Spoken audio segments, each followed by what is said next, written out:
All right, so let me maybe restart then to welcome everybody to our Science for StarCitzens podcast with Avalon 389, who is an actual astrophysicist, and Bob Bietje, our questions moderator and resident klepper.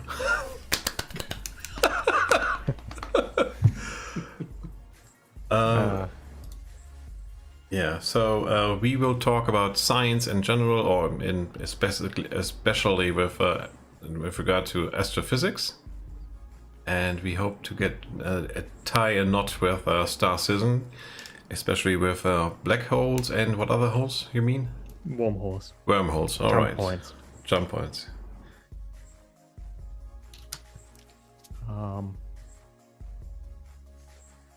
Oh, Yeah. the disposable hero is already starting with the questions. Awesome. Cool. So, What do okay. you mean? From what? Supershell from what? I think he saved all week.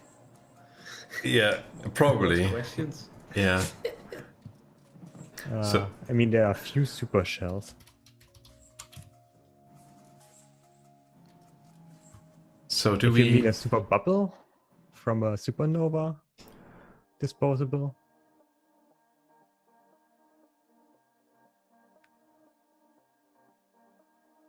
Super you mean from the image. this one, the big yellow one above the big red giant? You mean that one? Or where does it say? It's on the top right. That's a super shell. Ah, So- the supershell is basically the supernova bubble that expanded too fast, and you had a few more supernova explosions inside of that super bubble or the bubble, and then you just give more energy to the shells, moving in further and further. And supershell just means it's really, really large. So how big could it be? I think few 10 parsecs or so. Let's see. It's difficult to actually say how big they are because we don't really know where they are, so in which distance.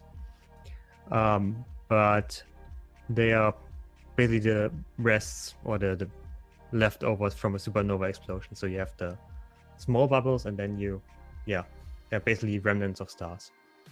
And only if you have multiple explosions inside that first bubble. So you have the type 2 supernova up there, so next to the second blue star. And if you have another explosion inside there, then you get more shells ramming up basically, and then at some point you just get this super structure. And there's actually, let me, because of course Wikipedia has the nicest images. Let me just post a nice image of a super shell there. So that's basically one of the nicer ones you can observe from the southern hemisphere, that is.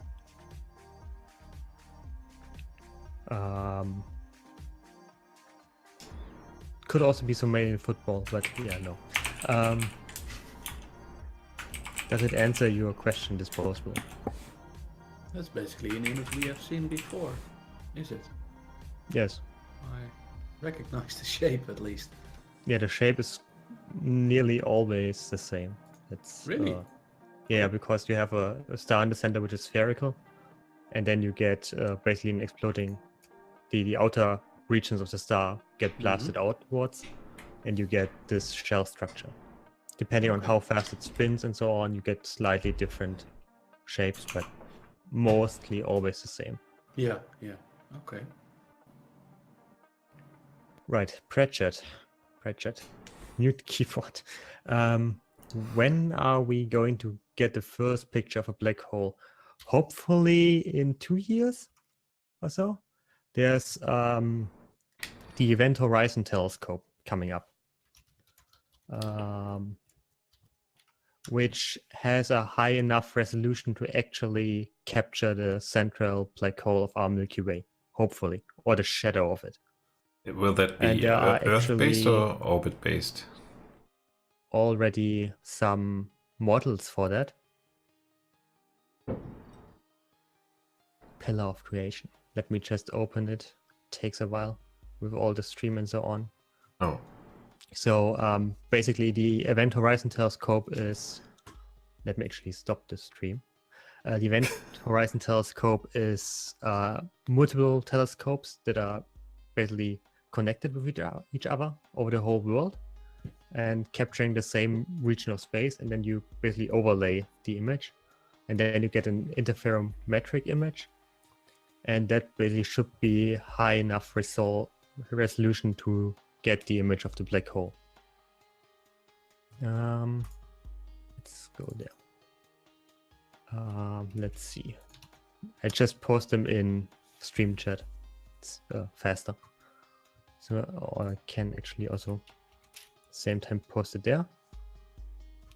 So that's basically what we expect for the central black hole. Other than that, why you don't show or actually listen to this one, Toby? Just posted a YouTube link. That's basically what black holes will sound like. Or okay. when they collide, basically. That's from the gravitational wave. So there you had basically two black holes that were spiraling in, and then you had the crash, basically, of them, forming a new one.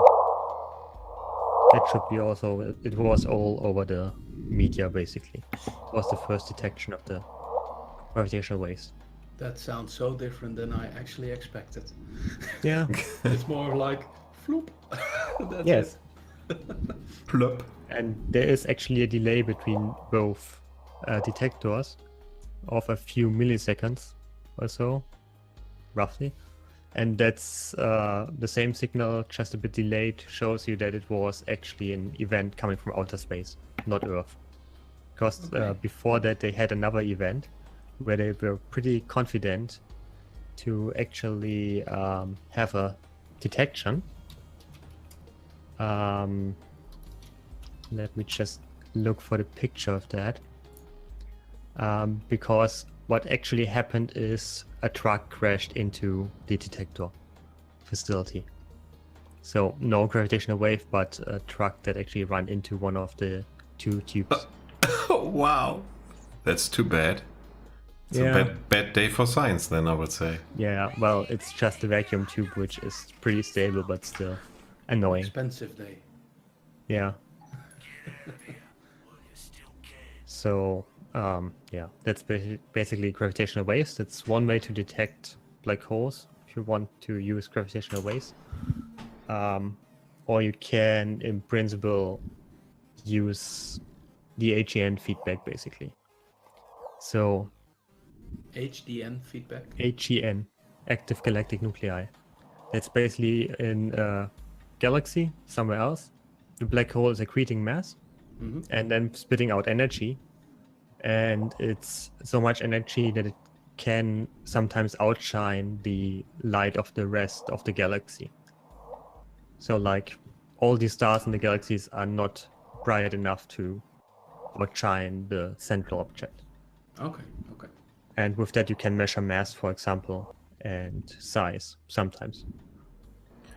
And so this is really happening in just 1 single second, basically. Yes. I mean, and that is on a scale which is like it just doesn't compute with me, basically. It's such a large object within 1 second. Well, Are we they're talking about quasars? No, we are talking about, at the moment, the LIGO detection, which was two more or less small black holes. So they were like a few solar masses only. So not too big. Yeah. The thing is, normally the detectors measure all the time, 24 hours, 7 days per week. And you have to filter out basically the noise and the actual detections. And they took quite a while, I think 2 years, to write an algorithm that just goes through the data in real time and just throws away 99%. Wow. and or even more. I think 99.9%. And only the rest is basically analyzed. Otherwise, you would have like, is it exa? Probably more than exa. So a few exa byte on data per day, and that's just not handleable. So Holy crap. they had to, build a system to actually go through the data, make a quick scan through, check if it could be a signal, and then throw it away if it's not. So in that way, you probably also lose some signals, but it's better than having too many. Okay, so I switch back to this one, to the event horizon image. Can you describe more what we actually see there? What is it? Basically, you would have stars in the background, kind of, and the black hole is creating a shadow, like a solar eclipse. And that's basically what you see. And depending on the rotation of the black hole, so the spin of the black hole, you would have different forms of the shadow. Right. And that's what they wanted to basically show with this image. Until we get an actual image, we have no clue if our black hole is not rotating or rotating. Well, it should rotate, but we don't know how fast and so on. So that should be the norm that it rotates? Yes, because normal black holes form normally from stars, and stars rotate. So why should they stop to rotate? And there's a saying in astrophysics that everything rotates around something, even if it's the own axis, basically. And there's very, very little things that don't rotate at all. So there's always rotation going on. My head is spinning, that's for sure. So is that our black hole? Yes. Okay. That's the black hole that should be in our Milky Way. But that's not a real image, it's a render. So that's basically a mock observation, fake observation if you want to. Okay, because you have to get money for the telescope, so you have to put some nice pictures out for the people that give money. And what is the axis? What does it mean with M? Is that meter? It's not meters. It's like no. The M or mass. That's just arbitrary units. Can just put probably anything in. Okay. Haven't actually read the caption. No. So okay. So it's not something like size. No, not really. Let me actually check the caption. It just says displacement. Yeah. And that is so Verdrängung, oder? No, it's basically Abstand oder Verschiebung. Okay, I can't open the paper yet. Alright.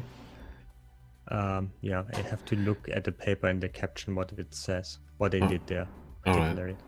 So it's basically based on computational data, or is it? So what they did is they used a GR code with ray tracing and just put some source in the background and a black hole with some spins in, and then they basically rendered images with all the noise and so on, what you expect from the Event Horizon Telescope. Okay. So we have, let me get back to the first image with the evolution of. So we have, so maybe just to explain the basic of the image of the graphic there, with the y-axis is mass and the x-axis is time. So with more mass and more time, you end up basically on the top right. So, yes. Maybe I can zoom in. Is there one of those which is most interesting to us? Well, the sun-like. There's the third from the bottom, basically, is the sun. Okay, let me zoom in. And the sun will at some point go into the red giant phase in 4.5 billion years or so. So still a bit of time. And then the outer shells will basically fly outwards and create this nebula that you see there. And in the center, you will have a white dwarf, which will then cool down over time. Okay, so that is 4 billion years until the red giant branch, and then probably a few 100,000 years to actually get to the planetary nebula phase. So the red giant phase starts when the hydrogen in the sun is basically empty, and you start helium burning. And if your star is not massive enough, it can sustain that and will just expand a bit around the Mars orbit, roughly. Right. And lose mass by the process. So also the orbits will actually move outwards a bit. And the question still is if the Earth orbit will be outside of the red giant or not. So that's not yet clear. Right. Because it depends on how much mass it will lose and so on. But that's basically the end of our sun. So we will not see a supernova explosion from our sun. That's just not massive enough. What you need for a supernova explosion is basically a giant star, which is around 4 to 10 solar masses. And those stars normally explode as a supernova, as a type 2 supernova. Right. Yeah, also 2 different types, but we can go to that a bit later if you want. That's basically giant stars get to helium burning and then go to other element burnings up to the point when they actually get to iron. And at iron, you can't fuse stuff together anymore because it doesn't produce energy. And then basically what will happen is the shells will contract, and in the central region you will produce a shock wave, and the shock wave will travel outwards, and then you will have a supernova explosion. And I think there's up to now only one successful simulation of a supernova explosion in 3D. One. That's kind of nice. Only one? How come? Yeah, Is in it 3D. Because 3D supernova explosions are hard. They don't explode. They just don't want to explode. Okay. In the current models, that is. In 1D, it's easy. In 2D, there are too many that explode, and in 3D, they don't explode at all at the moment. But it's really just a lack of understanding of the microphysics that actually go to happen, because in the central region, neutrinos get important, and quantum effects get important, and stuff like electron pressure and so on gets important, and then it just is a whole different field of science, basically quantum mechanics. Right. So I was wondering that it's called planetary nebula, but that doesn't mean there's a planet there. So it just means basically it's a remnant of a dying star, and it can form more planets, right? So it comes from earlier times where those sometimes look like a planet on the sky when you don't look close enough.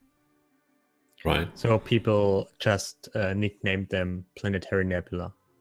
It's not like there isn't actually planet. Well, there could be still planets in there, but it's not forming planets.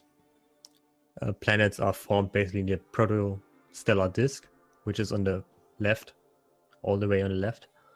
That's where you form planets, basically. And the star in the center. Protostar. Yeah.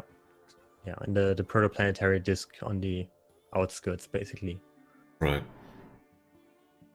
Right, so that normally, so the smaller ones with 4 to 10 solar masses produce neutron stars. That's basically the small white dot on the right after the supernova explosion. And if you go even more massive, so all above 10 solar masses, or actually if you have a core that's more massive than 4, I think it was, then you produce a black hole. So the black holes are only remnants of the super massive stars, if you want. And for the supermassive black holes in the center of the galaxies, we don't know where they come from, because we found some at early stages of the universe, and all theories say they cannot be that massive already.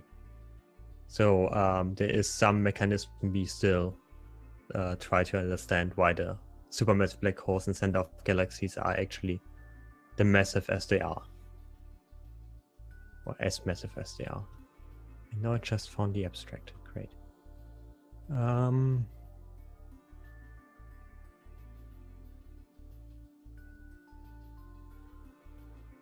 Magnetron is basically just a very magnetized neutron star. How exactly the magnetic field is amplified that way, we have no real handle on. We have some ideas, but yeah, Space Herb.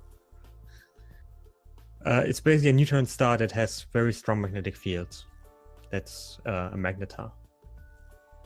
And that you see by radio emission, basically.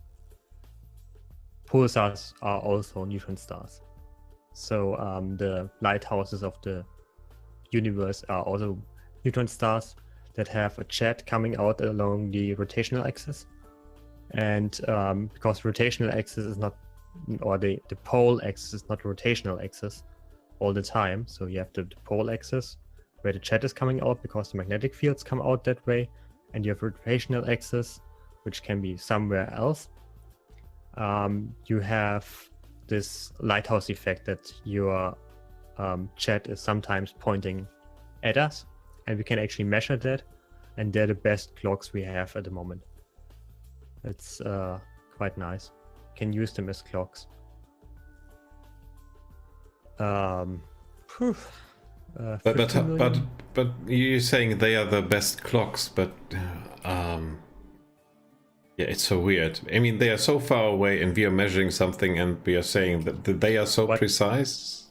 Yeah, because what we actually measure is the effect of them getting slower. Because every time they rotate, basically they lose some angular momentum due to gravitational wave emission, because they're not perfectly spherical, and they basically lose angular momentum, and this can really nicely modeled.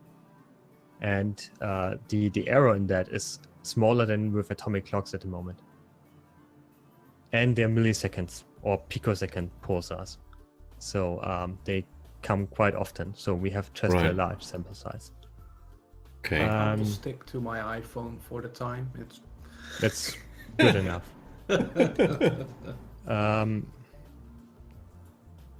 How heavy is our central black hole? Disposable hero. Yeah, I think 50 million solar masses or something. Sagittarius A star. 15 million. It's unbelievable number. Yeah, it's small. Yeah, even in spite of that, but it's. So does? I can't cope with one sun. Yeah. So what does Simbat says? Simbat doesn't have the data. Great.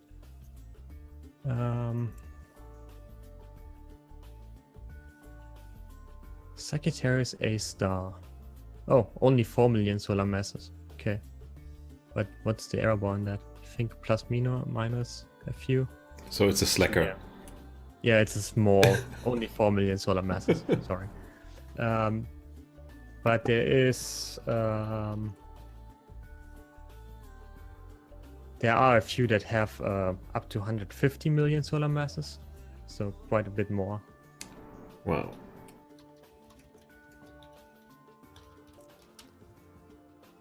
So and disposable. Oh yeah. Twice the question. Okay. Good. I think that's right. What's IC 1101? So the largest known galaxy is basically the one with the name IC for International Catalog, and then 1101. And it has like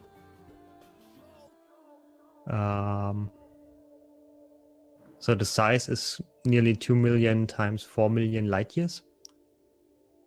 And no, why doesn't give me the mass? But it has 100 trillion stars in it. So that's quite a lot. 100 trillion stars? Yes. Wow. Yes. Milky Way is about 200 million, right? Roughly, yeah. Roughly, yeah. About something. Yes, disposable. Yeah. I thought Probably it would old be, as well. thought it was more Yeah, like probably. 200. It's also an elliptical type galaxy with a lot of red stars, so the mass is a bit lower because most of the stars are below 1 solar mass. Well, yeah, counting stars in the Milky Way is a bit harder because you don't see all of them. I mean, there are estimates from 100 million, well, it's the lower estimate to 100 billion stars in the Milky Way. So, yeah, but trillion is still a number. It's still a high Our number. Milky Way, the upper limit is 100 billion, yeah, or 200 billion, depending on who you ask. But The there's 400 also not. Sorry. The 400 billion was like Andromeda, like, was it? Andromeda and Milky Way are roughly the same size. Oh, okay. The point is you can see basically the other side of the galaxy. And yeah, depending on who you ask, it's also the mass of the Milky Way is a mass. The error bar is quite large.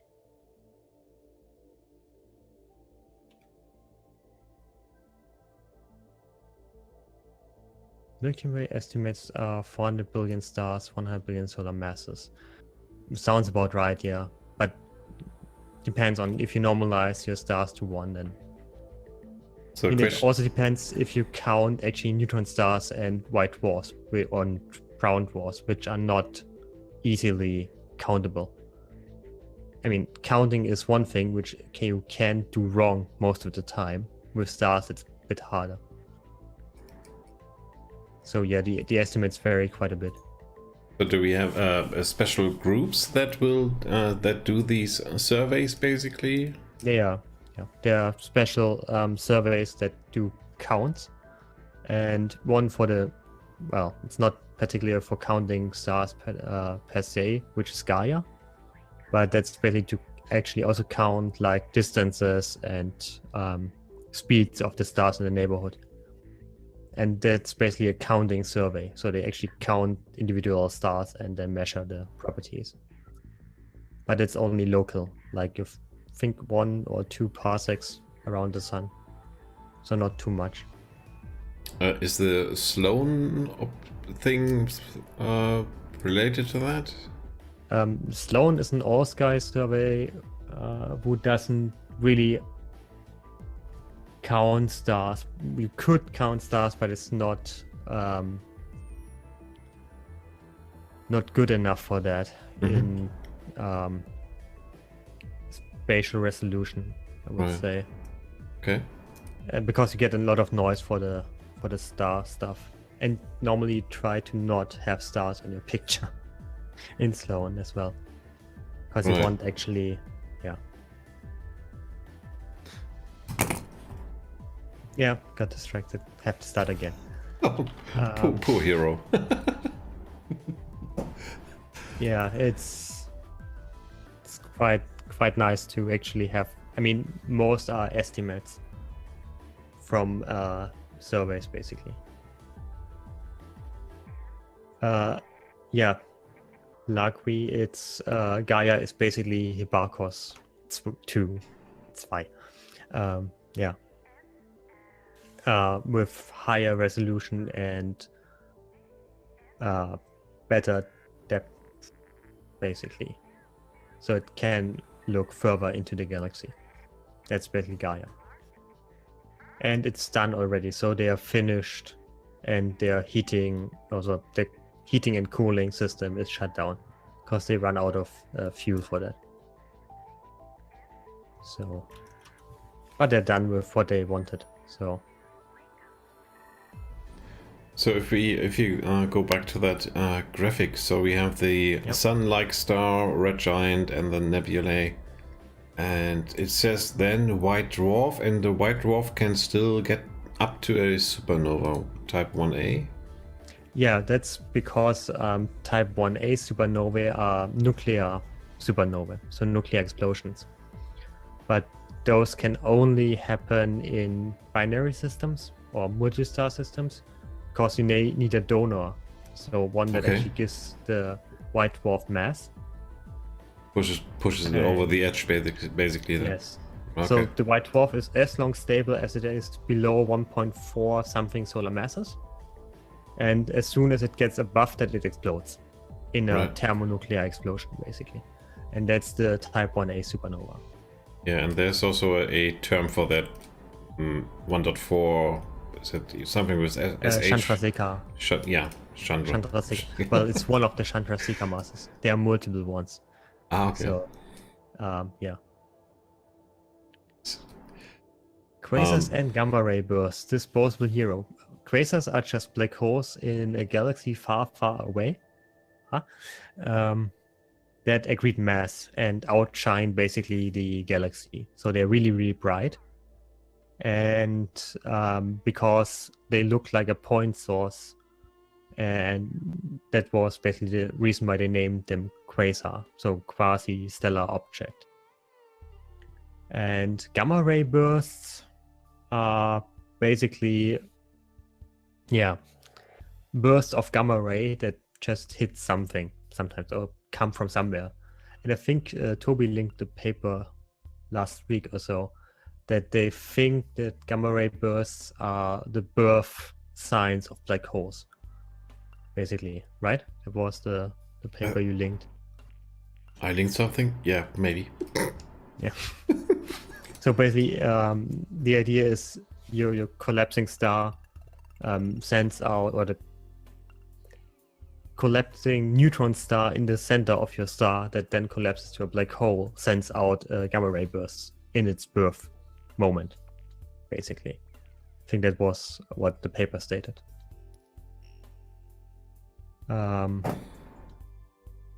Feeding. Okay. Yeah, it's feeding. Let me actually put something in Discord as well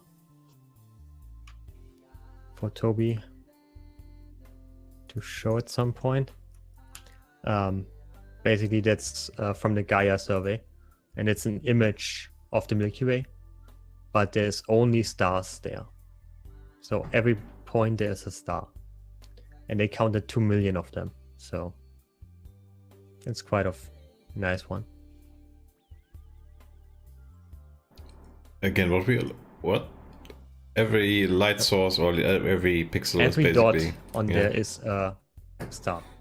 Holy freaking You can see the pattern of the survey. Basically, you have this black marks somewhere, and all those dots are basically stars. They measured with Gaia, and they animated it to show the movement in the close vicinity of Earth. Wow. Dave, it's just full of stars. What if they lay behind each other? Sorry? What if those stars lay behind each other and will not be in the vicinity of Gaia? Can it still be counted or discovered? Partially. I mean, if it's perfectly aligned, then probably not. But that's pretty unlikely that two stars are perfectly aligned with respect to Gaia. Also because Gaia measured it over the course of 2 years or so. You have at least the difference of the semi-major axis of Earth orbit. So we have at least 300 million kilometers. And that, depending on the distance, can make quite an angle you can observe. So, Didn't they recently discover a little, what was it, an ice moon of Pluto, or? Well, Pluto is, they discovered quite a bit on the outskirts of the solar system all the time. I think it's accelerated, disposable. I think they accelerated actually to see something. But some of them are actually really fast, so there are some stars that are actually moving with a few 100 kilometers per second through space. Yeah, but that would be, I mean, on that scale, they some are really zipping around there, right? That would Yeah, be it's not really in orbit, wouldn't be. or so it looks like.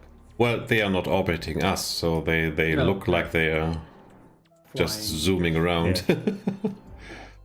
And it's a nice screensaver, I would say, the best one we have. Yeah, at the moment. Let me actually check if they. Well, it's not only the stars in the galaxy moving; it's the galaxy moving, which is amount of speed too.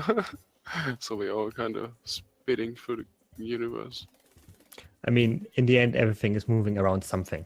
Yeah. So the stars are orbiting this central potential of the Milky Way, basically, and the Milky Way is orbiting the center of mass with Andromeda, and the local group, which is a bunch of galaxies, orbits the Virgo cluster, or moves towards the Virgo cluster at least, and the Virgo cluster is at some point closing into the Great Attractor or the Great Wall.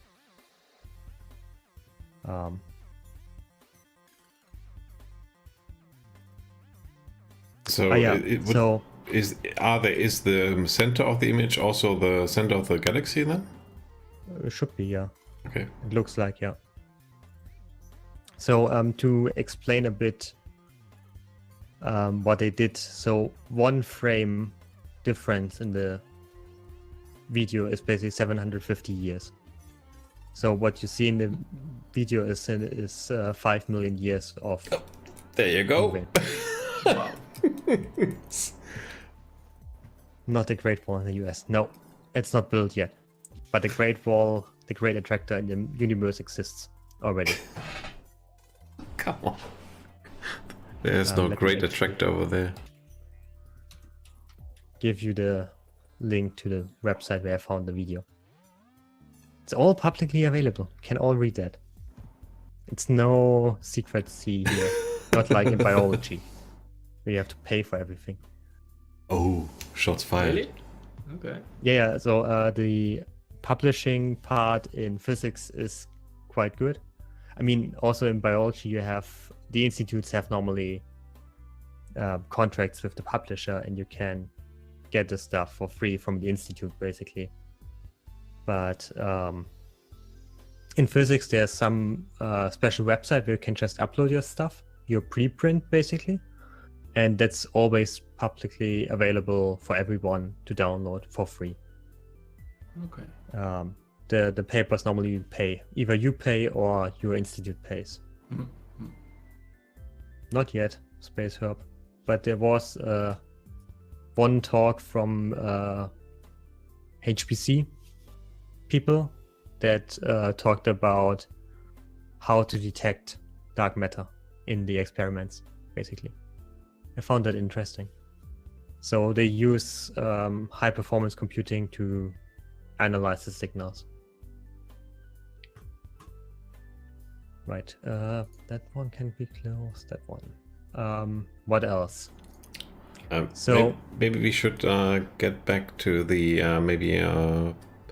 the original graphic again and make a bow, so to speak, to where black holes come into play, basically.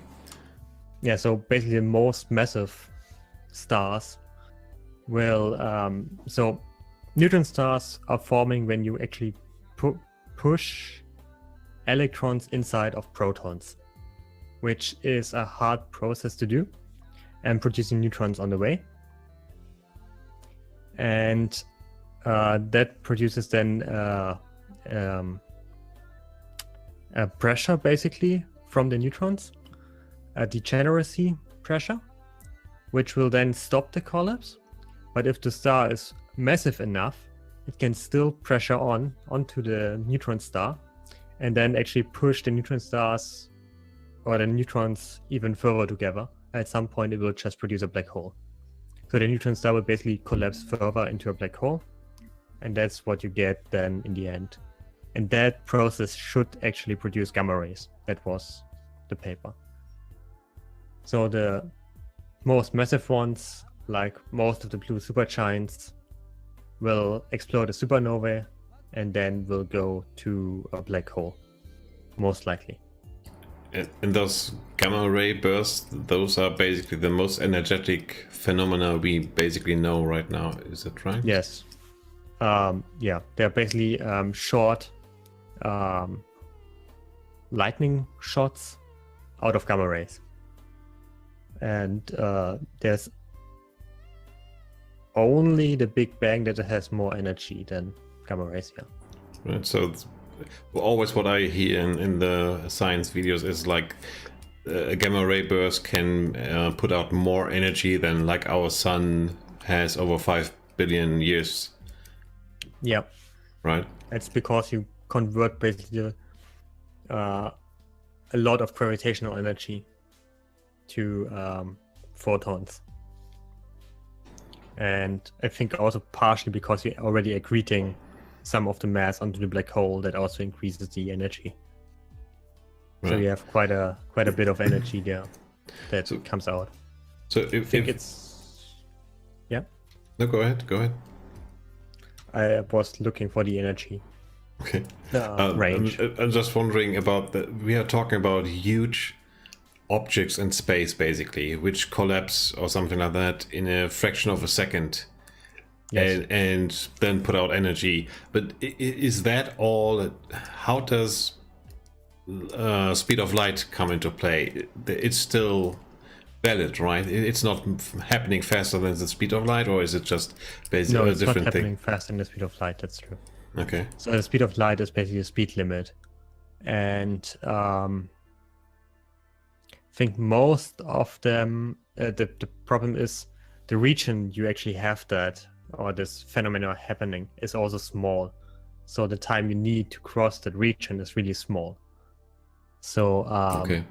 the speed of light is something you have to take into account, but especially when it comes to actually measuring the afterwards, so the afterglow. Hypernova is actually a scientific term for a really, really bright supernova. Is it based on mass again? Sorry? Is it based on a specific mass barrier, so to speak? Or No, it was just the brightness was too high for a normal supernova, and people didn't know what to classify it, so they just came up with a new name. That's how it works. It's also normally called superluminous supernovae. So SLSNE, if you want the short name. Avalon, you don't have to answer all questions, especially the one of Duck Force 1. You're gonna skip that one. Yep, skipping. Okay. Don't answering it. So, what kind of phenomena like or similar to quasars in that kind of? Well, those are that's a well-known term, so to speak, right? Quasars. Yes. Do you think are there other terms that we should know about, just as a layman? In principle, AGN, so active galactic nuclei, which is just a quasar as well. There's quasar type 1, quasar type 2, AGNs, and so on, but they're all the same basically, just viewed from a different angle. And actually, it was at some point 20 years ago or 30 years ago when they actually came up with the clarification that quasars and AGN and so on are always the same. So people don't have to differentiate between quasar and AGN anymore. And there's a nice picture for that, basically. No, Borg, you can't. Never. So Don't you try have... me, that's all I say. It would be the last stream then, but Probably. Well, Borg, sorry, you're not female. You can't do that. I just put basically the scheme in which defines the different quasar modes, if you want to call them like that. So that's the overall shape of an HEN. And you have the torus in the center, then the accretion disk, and then depending on which angle you're watching, I think it's raining quite a bit now. Depending on which angle you're watching, basically you see different types of quasars. It's like Sievert galaxies, or blazars, or just normal quasars. So QSO stands for quasar. And then you have, if you look in the direction of the jet, basically you have also radio emission coming from it. So the upper part is basically radio loud HENs, and if you don't have a jet, you have the radio quiet HENs. I have no idea what we are looking at. It's the unification of quasars and HENs. Okay. That's all you have to know about HENs, basically. I just see a that's donut with dimples or sprinkles. Yes.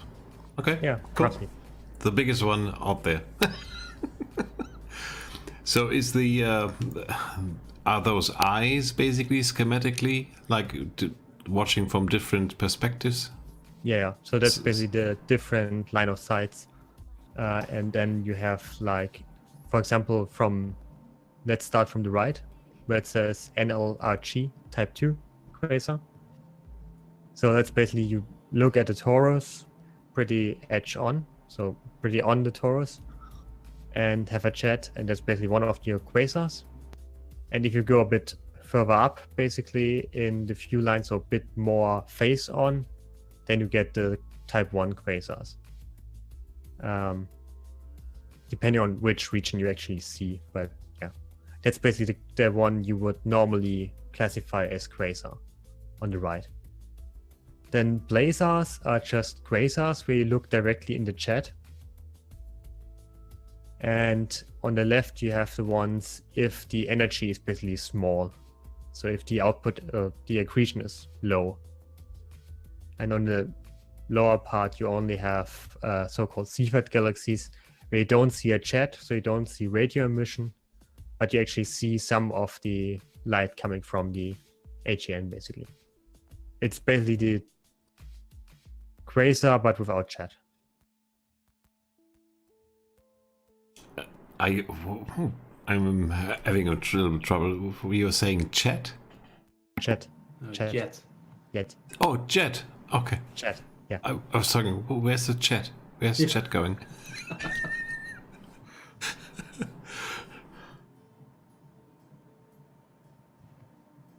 Disposable hero. Is blazar the effect we detect when an HEN truns? What's trun? Very fast, and its jets only shine in your direction with each rotation? No, blazar is just, we're looking at the jet of an HEN. The HEN jet is relative to us not rotating most of the time. So that's really just, we watch the jet, looking inside of the jet.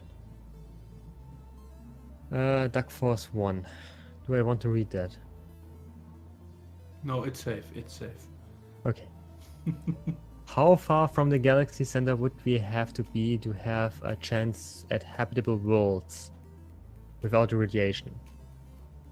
Well, you don't want to be in the center, but everything I would say about, I mean, there is a green zone of the Milky Way, which I think goes from 5 kiloparsecs to 9 kiloparsecs or so, where you don't have a high stellar density. That's the only thing that could mess you up. So you don't want many stellar neighbors basically to collide with each other. That's the only thing you don't want, basically. But radiation is not really a problem, especially not from the black hole in the center. I think the radiation from the central black hole only affects few light years maybe.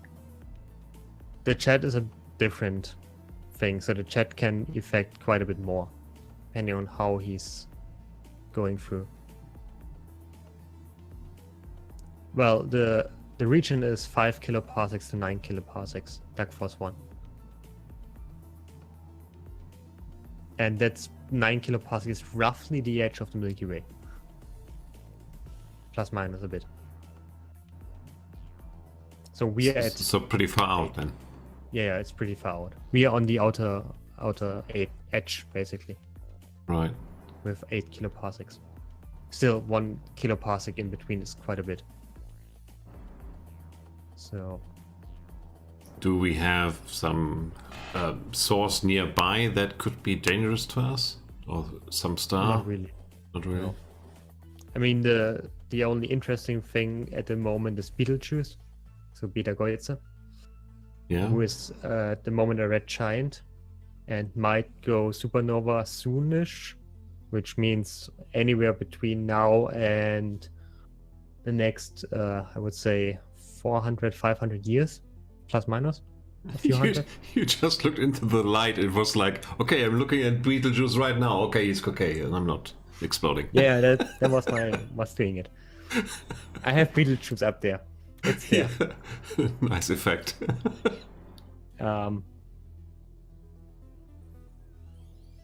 It would not be dangerous, but the stellar density just drops, and you wouldn't have many stars out there. So it's not really dangerous. It's just the probability is like 0. It's possible. Just lonely out there. Yeah. I mean, the stellar density quite dramatically drops at the edge. But are there still nurseries at that outer regions then for star forming? Most of them that we observe are further in. Right. So most prominent is the Eagle Nebula and the Orion Nebula. Those are the more common stellar nurseries, basically. Right. Yeah, and we always see nice images of those, right? Yeah, that's the nicest ones you can normally get. And this possible. It's really just that the probability drop. Horsehead Nebula. Sorry. Yeah. How far from the galaxy center would we have to be to have a chance at habitable worlds without radiation? Dark force. I just did that, right? Didn't post a new one. No. Yeah, Pillars of Creation, Horsehead Nebula, and the Great Orion Nebula. Disposable. Oh, they are part of it? Sorry? The Horsehead Nebula is part of the Orion Nebula? Is that what you It's said? part of the Orion complex. Ah, okay. It's also in the constellation Orion. It's basically on one of the belt stars, roughly. It's RSI Orion? No. Okay. No. Sorry. Sadly not. At least not seen there. So yeah. Let's maybe. So with the black holes. Yeah. So there are three different kinds of black holes. The easiest one is the Schwarzschild black hole, which is just a non-rotating black hole with no magnetic fields. And then you have the Kerr black hole, which is rotating but has no magnetic fields. And then you have another one which has magnetic fields and rotation. So that are the three different kinds of black holes. And the easiest solution is the Schwarzschild black hole, basically. And that you can actually calculate how big it is for a given mass by just setting the escape velocity equal to light speed of light, and then just make simple calculations. And that's how you get basically the Schwarzschild radius, which goes with square root of the mass. So that's the easier one, and then you have the Kerr one, which basically rotates. And the rotation basically produces two event horizons. And that's actually quite nice to put, so you have basically two horizons and one so-called ergosphere around, which just basically allows you in principle to go inside the event horizon and not hitting the firewall we got asked lately. Oh yeah, that's Karl Schwarzschild. It comes not from Schwarzschild, from black hole basically, from the German part, but from the name. Right, the other one is called Reisner-Nordström solution. And black holes are basically one of the solutions of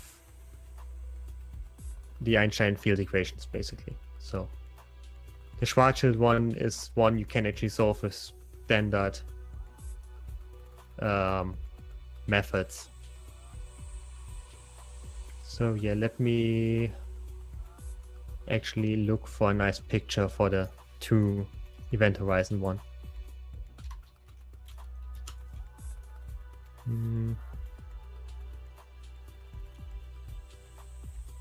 Rotating black hole.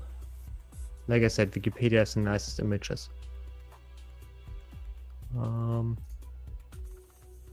Yeah, kind of. Two event horizons, yeah. One inner, one outer. And one sphere that surrounds them. Which is basically, yeah.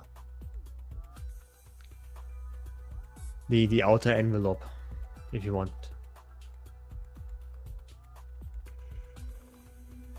Let's see.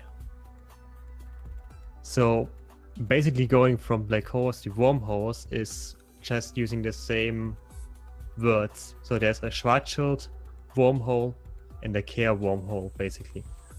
So you can use the solutions of the black hole kind of to produce wormholes. Just have to stop the collapse at some point and stabilize it. Is that what Q does in his spare time? Probably. You mean the one from Star Trek, don't you? Yeah, yes. Yeah, okay. Yeah, I think so. Just Yeah. snipping his finger and then there we go.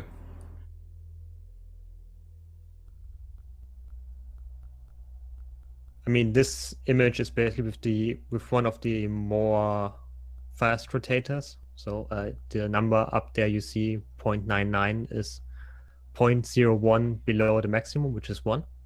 So A of 1 would be maximum. But I think to plot this, it doesn't work properly because then most of the plotting routines get issues. Because it actually starts to diverge in some regions. So also a nice picture for that. I wonder how Space Herpy knows that. Well, I was wondering that myself. people have weird hobbies. Or maybe he or she is working in healthcare. Might be. So I'm sorry, I'm a little bit lost. Why are there two horizons again? because of the rotation, you have an inner and an outer one. Okay. Basically, the solution just gives you two event horizons. Because you get a square root, so you get a quadratic formula, and to solve that, you can basically use this standard method you learn in school by b plus minus square root of 4 times whatever over 2 times a or so. And that you can basically use and get two solutions for the event horizon. And both are actually real. So yeah, so real solutions, not imaginary one. And that's basically what you get with outer and inner horizons. For non-rotating one, they just collapse to one solution, basically. Yes, that's a good question. Would I notice if I passed them both? in the second one you have the firewall, which will kill you, basically. In the second event horizon, you would have the still sending high energy photons, which in itself sounds wrong, but that's what's basically happening. So you hit a wall made out of high energy photons around the inner one, the inner event horizon. So with that, you could actually fall into and survive a bit. And if some higher being would actually put a tesseract in there bigger than the inner event horizon, then you could also go into that, just to ease the problem with Interstellar from yesterday or 2 days ago. I forgot. But Yesterday. I said it earlier that black holes are just roughly the same as wormholes, basically. So you can have the same. So there's a Schwarzschild wormhole and a Kea wormhole, and the Schwarzschild is non-traversable, while the Kea one is in principle. A few days ago, something like that. Okay. Switching back to the graphic. So let's. Can we take a little bit? Take it back to StarCitzen. In game we're dealing with a different scale, right? So moons and planets are just a different lower scale than real planets, etc., right? Yeah, so they're scaled down by, I don't know, factor of 4 or 6, while space is basically scaled down by a factor of 10. So basically, one astronomical unit, the distance between Earth and the Sun, is 50 million kilometers instead of 150, which makes it nicer to travel. I mean, it's instead of 8 minutes, you have only, not 8 seconds. What is it? 8 times 6, 48, 480, 84. Roughly a minute instead of 8. Right. Yeah. So any of the black holes inside StarCitzen would be. I mean, does it even matter? They could make them as big as they want, right? Yes. In principle, it only depends on the mass of the black hole, and the only one I think they have in is a stellar mass black hole. And there the size is normally small enough. I am still wondering how they actually go with rendering the light rays basically along that. Right. 1 second, guys. One second.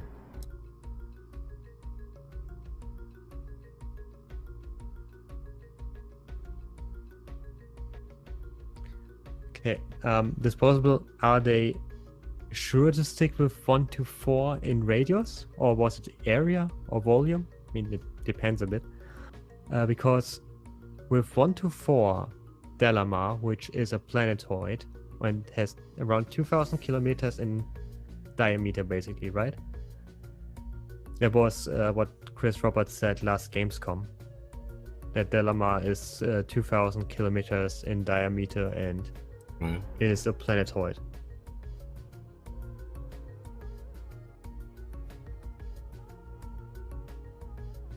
Okay, so, well, 1/4 in diameter or radius is the same, basically. Because then, well, they should have decided by now with the moons, right? They put in. I mean, Delamar with 2,000 kilometers times 4 is 8,000, which made it bigger than Mars. And it's not a planetoid anymore. It's a planet. I mean, planetoid would be in the scale of Pluto or Mercury, maybe, if you want to go down that road. A moon is 3,000 or something. So if they don't make the... Yeah, it would make more sense with volume or area, basically. Also because, I mean, play area would be interesting to go down with 4. And it's still a factor of 2, but yeah. Yeah, it's a factor of 2, which would be basically the difference between real life, which would be fine. That would be 4,000 kilometers in size, and that's okay for planetoid. But 8,000 would be not. But I also made actually a post in Spectrum to get clear of that. But I guess we have to wait for 3.0.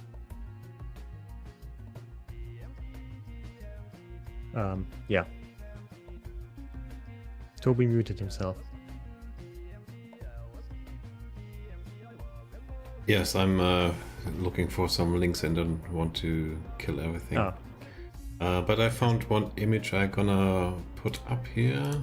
A second. It is from the Temsa system, from the star map app Yep. or page. So the Temsa system has a black hole in it currently. yep. Okay, it's pretty nice. It's cute. Yeah, it's a nice render. Basically, what you see around there is artist impression of the accretion disk, Right. which is not fully. I mean, yeah, it's okay. It's not fully accurate since the accretion disk stops a bit further out than the actual black hole, because you have the least stable inner orbit, and that's a bit further out than the event horizon. But I mean, they can just say the black hole is smaller and you don't see it in the picture. Should be fine.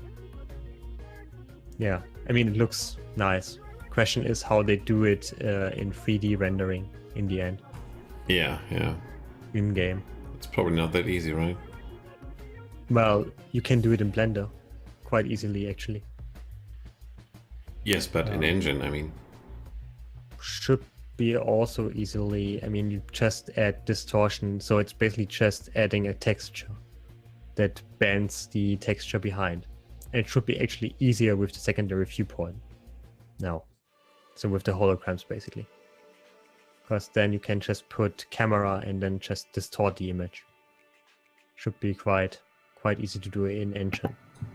Okay. Question is how accurate they want to go. Right. I mean, Elite, for example, has quite nice effects for the black holes. Yeah.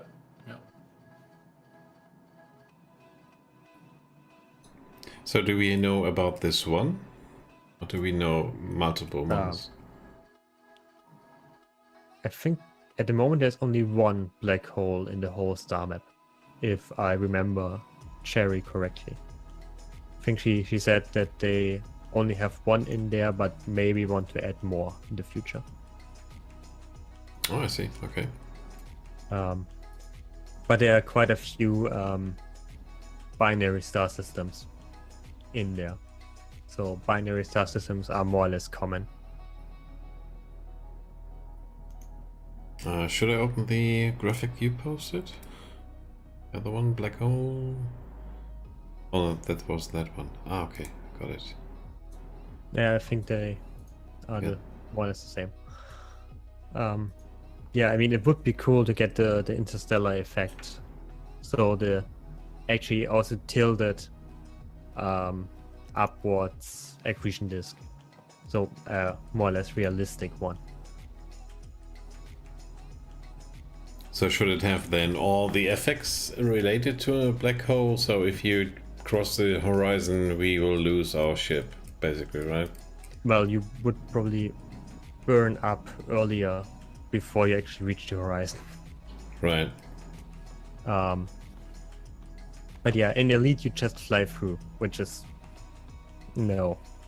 So you just don't actually hit the hole if you want. Don't hit the hole. Yeah, sadly, I tried often enough.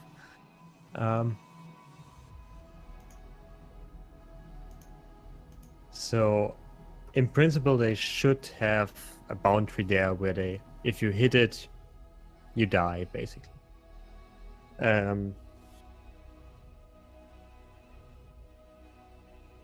yes, disposable, you can pass through and nothing happens, except for the one in Sagittarius A. The one in Sagittarius A, you actually die. That's the only one that they actually dealt with. The one in Maya, for example, is they say it's too small, so you actually don't hit it with your ship. You always come just slingshot by, something like that. Which is okay, I mean. But the one in the center of the Milky Way there, you can actually die from.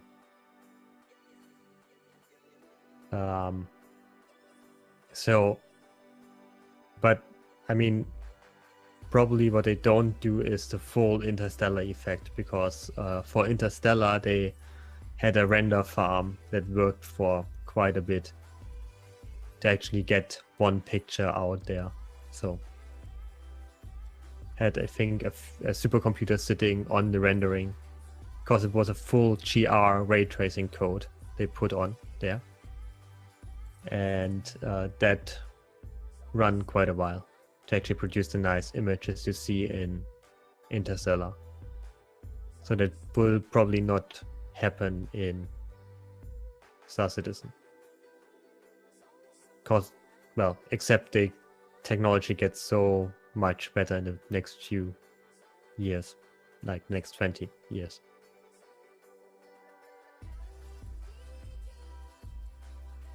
Next 20 years? Yeah, What? that's the release, right? Sounds like Star Citizen release. Yeah. Then we probably all have quantum computers, and then, yeah. Quantum computers as gaming works. Well, I mean, they only work for certain problems. So. Yeah, I mean, for in-game, I don't need a full perfect simulation of a black hole, right? If it's just as Disposable Hero said, if it's just a specific shader to give the impression of the effects, right? Yeah, if you do it, you can do it in a cheap way, you can have a nice image here. And I mean, also just seeing the distortion effects from the background while flying around the sphere of the black hole is impressive. Right, So, right. I mean, everyone who does that in Elite knows what I mean. It's nice to see this effect actually also in game. Yeah. And I think they will do it because it's rather cheap to do.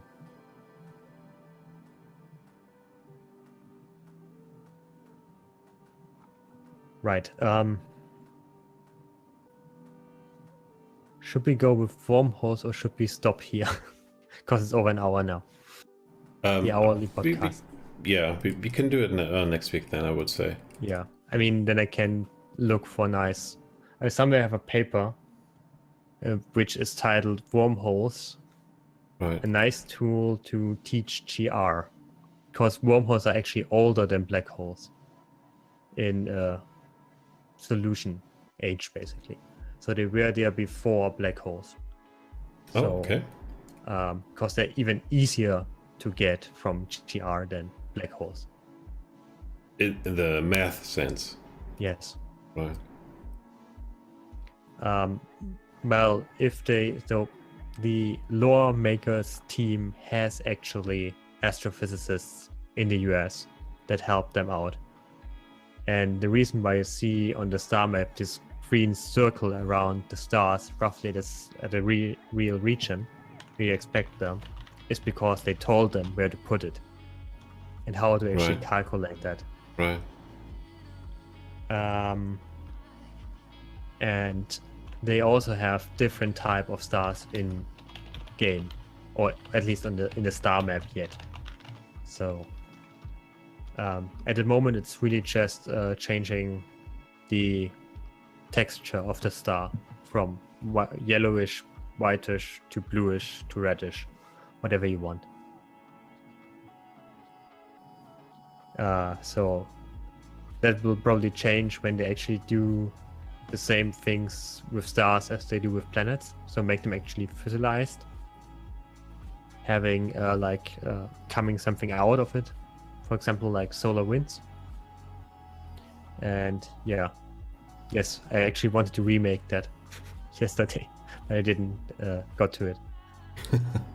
I Because think it's actually quite easy to do it in Blender, apparently. It eats up a lot of resources by rendering it, but it's still easy to do. Disposable hero, no, they're not found yet. Just proven mathematically. And it was, I think, the first solution to the GR equations that came out. Not sure if it was the first though, probably one of the first ones that came out to actually give some solution to the Einstein field equations. the image that I put up is from blenderartists.org. So it looks like, is that similar to the one from Interstellar? Yes. You see basically where the planet is. Yes. You have the accretion disk going up there, Right. basically. And that's basically because you have the distortion effect from the black hole. So this disk that goes up there is actually behind the black hole. Right. So there's actually a disk going around because you have the lensing effect of the black hole. You actually tilt it upwards. Right. So that's the first time actually they produced a proper render of an accretion disk of the black hole ever.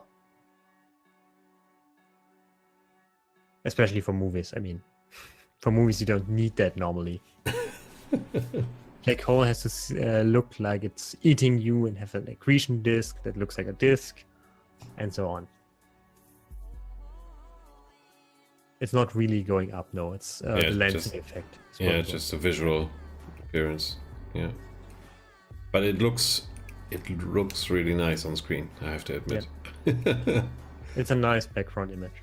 Yeah. Wormholes would be Sting? What? No, I mean the easiest solution is wormholes are a solution of Einstein field equations. Plain simple.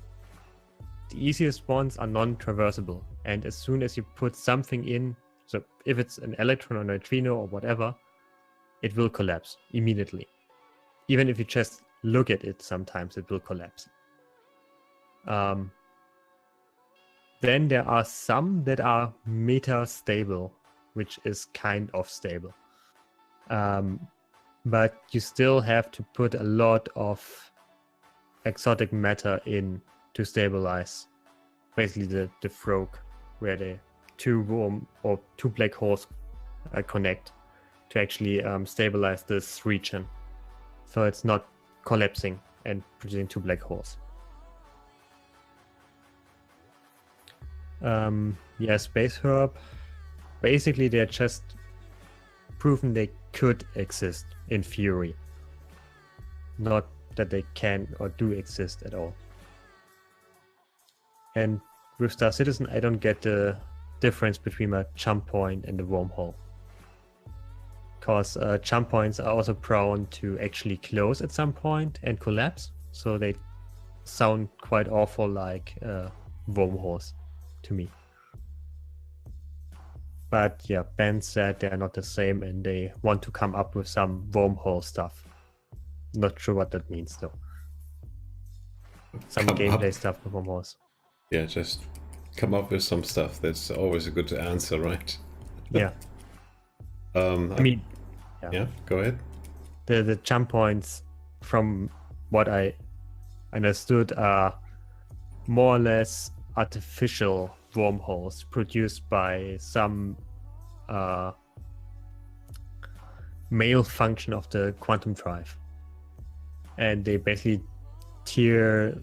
Well, that's what I got from the talk in this thread on the forums back then, when Ben came in and said, no, the turn points are not wormholes. Basically, that you're opening this wormholes by a malfunctioning quantum drive, and then you have to map them. And because the wormhole appears at a point where the fabric or the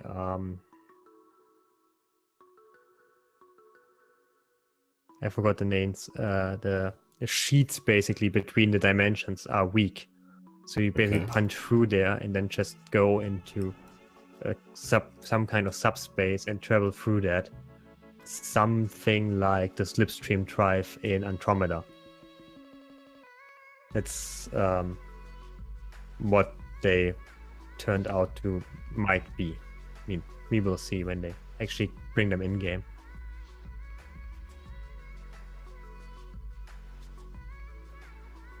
So I put up one of the images I found about Baker. Yeah. Baker system. So we have a binary star system. So that now that you mentioned it just before, we have 2 jump points, but those are artificial and they are not actual wormholes or black holes, right? So they do not have mass in that case, basically. Yeah, so basically what that is, it's you punch through the brains. Right. The brains between or brain? Yeah, brain. B The R A one N E between S. dimensions, basically. The thing that in string theory separates dimensions. And basically at some point those are weaker than in normal space, and there apparently a malfunctioning quantum drive can punch through and produce this wormhole. So there are wormholes, but not wormholes in the usual sense that you would have 2 black holes or 1 black hole, 1 white hole connected to each other. Right. So But they're actually just subspace corridors. right. Or, yeah. I mean, they sound to me like it's really the slipstream drive from Andromeda. Because the slipstream drive in Andromeda is you basically punch through the fabric of space-time and enter the string theory string level of the universe and ride along the strings. That's this things. There's actually strings in Andromeda. That's the slipstream, basically. So that's what it sounds like. Yeah, but so my question was more like so they wouldn't have a gravitational effect on the star system, basically, right? They shouldn't know. Right. So virtual. Yeah, it's basically a hole in the fabric of space-time. Right. Whatever that means. So, but if they are stationary, if they are on the map, and They shouldn't. So does it mean basically if I fly to that point and then I use my jump engine, then I can go from Baker to Hadur or Baker to Osiris or something? Yes, as far as I understood, yes. Okay. So, I mean, they send out signatures, if I didn't get it completely wrong. So you can basically find them with specific scanning equipment. It's the jump point scanner stuff. Because the holes basically, or the pre-made holes there that are not yet in the fabric, apparently have some sort of energy signature to it. And the jump points should orbit the star as well. So the jump points will not be always in the same spot. They will orbit. That's also why you had this triangle in the solar system, always around Jupiter. Well, always in the same spot, more or less. Okay. Except I misread that part, but since they're not in yet and we have no clue what they will do with it, you have to guess. Yeah. So it might be that they decide just for game reasons that they are stable and they just stay wherever they are. And just make it, because if they actually orbit with the planets, it can be really, really frustrating to come there and see, oh, damn it, I forgot to calculate the correction and have to move again 40 minutes. Yeah. Do it again. So it could be that I make them stable. I mean, if there are proper like rifts in space-time, they can in principle be also stable. But I think they said something that they are attracted by gravitational forces and stuff. So yeah.